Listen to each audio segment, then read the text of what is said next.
right, morning, church family. First off, no, my hat and my shirt are not the same thing. My hat is from Maggie Valley. It's an elk. My shirt is actually a moose, two different animals. But if I had been thinking ahead about filming this video, I would have done a better job actually coordinating my outfit. But, oh well, here we are. I've appreciated, regardless of what I've been wearing on Fridays, I've appreciated hearing that these briefings have been helpful in some ways to many of you through this season of distance and disorientation. These videos seem to be a simple way that we can continue to create touch points. So rest assured that even as phases continue to progress and even maybe regress sometimes, we'll keep refining and sending out these video briefings as long as you find them helpful. As far as phases go, we're keeping our eyes on how the city is progressing through phase 2 and into phase 3, and we're plotting out whatever potential adjustments need to get made to our Sunday gatherings accordingly. In fact, this weekend already will be our 4th service with a live crowd.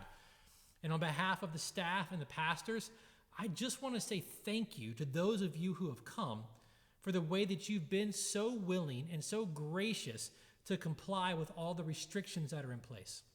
I know the mask isn't fun. It's not natural. But I hope you would agree with me the time's been worth it. To be with one another, worshiping the Lord together. These have been sweet times.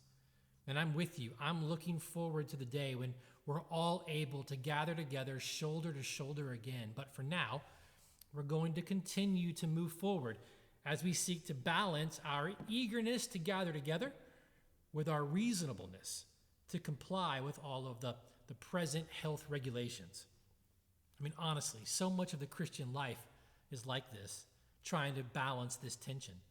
It requires grace and patience in our hearts from God for you and I to walk this out together. I mean, nowhere is this more evident right now than in how we, as the church, think about one another and even speak to one another in the midst of this present cultural crisis, especially the way we do it online before a watching world. I mean, let's be honest. Each of us expresses our hurt, our sorrow, our outrage and lament in different ways. So some of us need to be careful that we're not too quick to judge someone for not expressing those things the way that we would do it or the way that we'd want them to do it.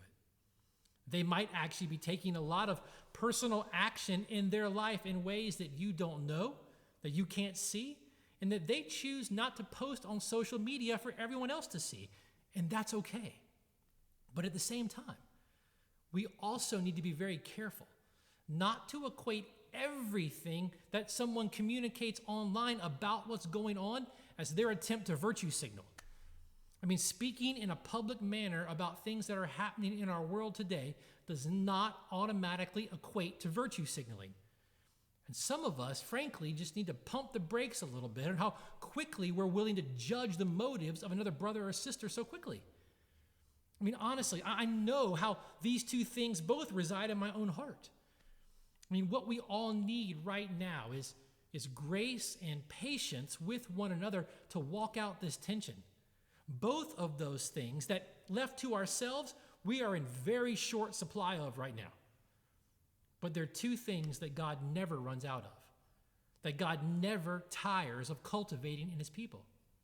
So church family, let's be more eager to plead for these resources from the Father to enable us to reflect his grace to a watching world in our differences. More eager to do that than we are to point out and ultimately polarize the differences that exist between us. I mean, honestly, how good is it to know that Jesus has already prayed for us in the midst of these times? John 17, his great prayer, he prayed that while we're in this world, the world would know by the way that we live together, especially in the hard times, that we're his, and ultimately that he's worth it. Yes, it's hard right now, but Jesus has prayed for us, and he continues to do so. Church family, I love you guys. May we not grow weary in following Jesus. In fact, I want to encourage you, continue to join us on Wednesday night. We're going to start praying through this great prayer of Jesus's.